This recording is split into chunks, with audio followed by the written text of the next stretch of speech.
Hello everyone, welcome back to my channel Sushmita exclusive.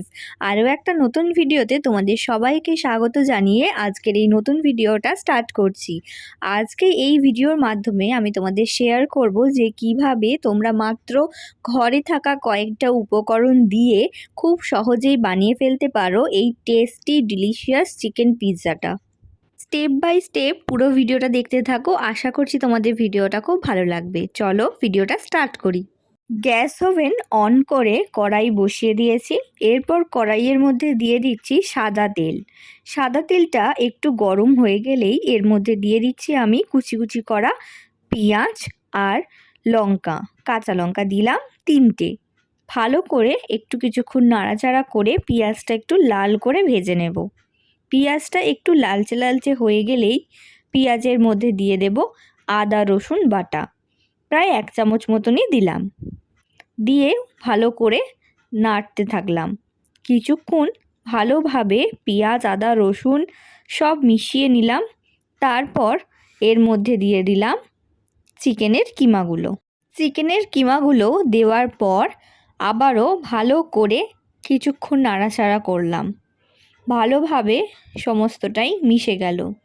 এরপর একে একে মশলাগুলো দেওয়ার পালা। কি কি মশলা দিচ্ছি অবশ্যই দেখাচ্ছি। দিয়ে দিচ্ছি প্রথমেই হলুদ গুঁড়ো, তারপর আমি এখানে দিয়ে দেব কাশ্মীরি লঙ্কা গুঁড়ো। তোমরা চাইলে গুঁড়ো লঙ্কাও দিতে পারো, কিন্তু আমি যেহেতু কাঁচা লঙ্কা কুচি করে দিয়ে দিয়েছি তো ঝাল তো আর দরকার নেই, সেই জন্য দিলাম কাশ্মীরি লঙ্কা গুঁড়ো। এখন দিয়ে দিচ্ছি গরম মশলা গুঁড়ো। তারপর এর মধ্যে দিয়ে দিলাম অল্প একটু গোলমরিচ গুঁড়ো। তারপর দিয়ে দিলাম পরিমাণ মতো নুন, আর দিয়ে দিলাম পরিমাণ মতো চিনি। চিনিটা দেওয়ার কারণ রান্নাতে স্বাদের যে ব্যালেন্সটা থাকে, টেস্টের ব্যালেন্সটার জন্য চিনিটা কিন্তু অল্প একটু দিতেই হয়। সব মশলাগুলো দিয়ে ভালো করে নাড়াচাড়া করে সমস্তটাই ভালোভাবে ভেজে নিলাম। আর গ্যাস ওভেনের আঁচটা কিন্তু এখন আমি মিডিয়াম ফ্লেমে রেখেছি। আর অল্প একটু জল দিয়েছিলাম, দিয়ে আমি কিন্তু কড়াইয়ে চাপা দিইনি। একটু নাড়াচাড়া করতে করতেই চিকেনের কিমাগুলো সেদ্ধ হয়ে গেল আর আমি নামিয়েও নিলাম। এরপর কড়াইয়ে আর একটু সাদা তেল দিয়ে দিলাম। এরপর এর মধ্যে দিয়ে দিলাম পেঁয়াজ কুচি আর ক্যাপসিকাম কুচি। পেঁয়াজটা কিন্তু আমি 4 ভাগ করে নিয়ে প্রত্যেকটা ভাগ থেকে খোসাগুলো ছাড়িয়ে নিয়েছি। এদিকে নিয়ে নিলাম পিৎজা পাউরুটি। আমি এখানে ময়দা মেখে বেলে ঝামেলা একদমই রাখিনি। পিৎজা পাউরুটি নিয়ে চলে এসেছি 3টে দোকান থেকে, দাম নিয়েছে মাত্র 40 টাকা। পিৎজা পাউরুটি ব্যবহার করলে খুব সহজেই খুব তাড়াতাড়ি চটপট রান্নাটা হয়ে যায়, তার জন্যই আজকে পিৎজা পাউরুটিটা আমি ব্যবহার করলাম। তোমরা চাইলে ময়দা মেখে বেলেও এই একই রকমভাবে করতে পারো। আমার এটাতে সুবিধা হয়েছে বলে আমি আজকে এটা ব্যবহার করলাম।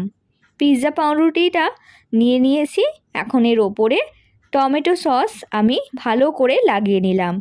তোমরা চাইলে পিৎজার জন্য আলাদা সস কিন্তু কিনতে পাওয়া যায়, একটু ঝাল ঝাল, তোমরা অবশ্যই সেটা দিয়েও করতে পারো। আমি এখানে টমেটো সস দিয়ে দিলাম। তারপর এর মধ্যে দিয়ে দিলাম গোলমরিচ গুঁড়ো। তারপর এর মধ্যে দিয়ে দিচ্ছি কিছু কাঁচা লঙ্কা কুচি।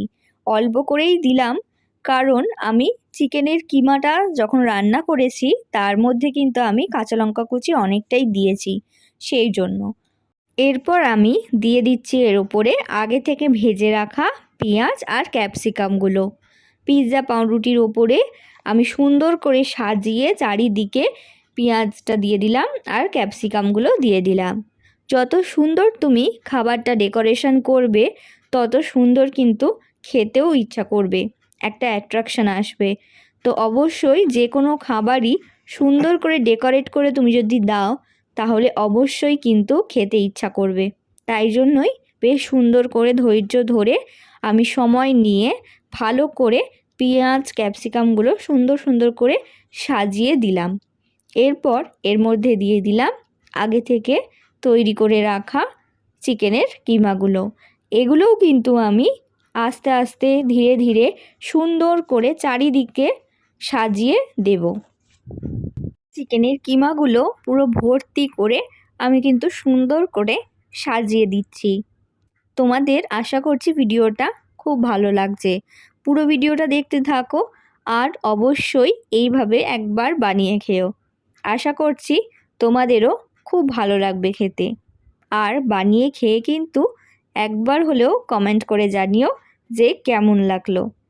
এরপর আমি এর মধ্যে দিয়ে দিচ্ছি আমুল চিজ একটুখানি গ্রেট করে, তাও সুন্দর করে গোল করে আমি দিতে থাকলাম যাতে পুরো পিৎজা পাউরুটির ওপরে সমান করে চিজটা ছড়িয়ে যেতে পারে।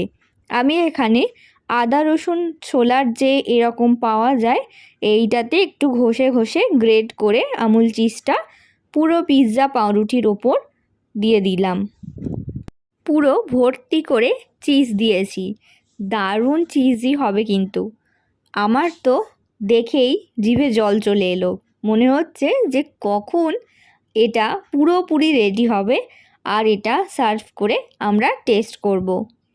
তো এই আশা নিয়েই আপাতত মাইক্রোওভেনে ঢুকিয়ে দিলাম। টাইম সেট করে দিলাম মাত্র 3 মিনিটের জন্য। 3 মিনিটেই আমাদের খুব ভালোভাবে পিৎজাটা কিন্তু রেডি হয়ে গেছিলো। 3 মিনিট পর পিৎজাটা বার করে নিলাম। দেখো দেখতে কেমন হয়েছে, আর খেতে তো আমি বলবো যে অসাধারণ হয়েছে। আজকের মতো ভিডিওটা এখানেই শেষ করলাম।